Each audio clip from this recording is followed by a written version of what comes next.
एक प्रसंग आता है कि शनि की 7.5 एक बार हनुमान जी पे ही आ गई। शनि महाराज हनुमान जी के गुरु भाई हैं। हनुमान जी बैठे थे समुद्र के तट पर, इतने में ही शनि महाराज आए। हनुमान जी बोले, आओ आओ आओ गुरु भाई, कैसे आज मिलन हुआ आपका? बोले कि आपके नक्षत्र कुंडली के अनुसार अब 7.5 साल के लिए हम आएंगे आपके ऊपर।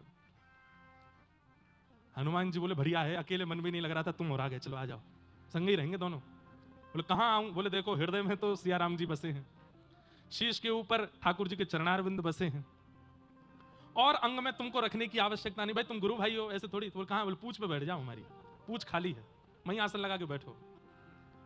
शनि महाराज जैसे पूछ पे बैठे। हनुमान जी का रोज का नियम है, सुबह उठते ही पहले तो तीनों लोकों की परिक्रमा करके आते हैं, और तीनों लोगों की परिक्रमा करके फिर राम पथ पर घूम के आते हैं, अयोध्या से लंका तक पूरा भ्रमण करके आते हैं। फिर भारतवर्ष में जहां कहीं भी कथा चल रही होती है वहां कथा सुनने जाते हैं। फिर कथा के बाद अपने गुरुदेव सूर्य नारायण को प्रणाम करने जाते हैं। उसके बाद फिर पर्वतों की यात्रा करके आते हैं, फिर सारी नदियों की परिक्रमा करते हैं, समुद्र देव की परिक्रमा करते हैं, पृथ्वी की 4 परिक्रमा करते हैं। तब दिन शुरुआत होता है हनुमान जी का। ये उनके प्रारंभ काल का रोज की संध्या वंदन है। शनि महाराज जैसे ही बैठे, हनुमान जी ने अपना प्रकल्प शुरू किया। 3 लोक की परिक्रमा करके आए, सारी नदियों की परिक्रमा करके आए, पर्वतों पर। अब हनुमान जी तो व्यवस्थित उछल कूद करें, पूंछ टकरावे सब जगह, कभी पहाड़ में घुस जाएं, कभी समुद्र के भीतर चली जाए, कभी कहीं कभी कहीं कभी कहीं।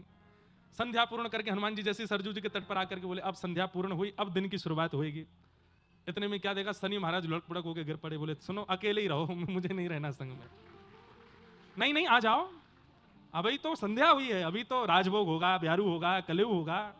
बोले अकेले ही करो, हमको नहीं रहना। तब हनुमान जी बोले, हे शनि महाराज, दुनिया में किसी के भी पास जाएं तो पहले देख लीजिएगा, अगर जिह्वा पे राम नाम कृष्ण नाम बैठा हो तो उसके पास मत जाना, नहीं तो आप ऐसे ही दुखी हो जाए। और जिनकी जिह्वा पे कृष्ण राम बैठे हों उनको तो आशीष देना, उन पर तो कृपा करना। उनके जीवन में 7 वर्ष के लिए आने की आपको आवश्यकता नहीं है। कृष्ण ग्रह ग्रहित आत्मा।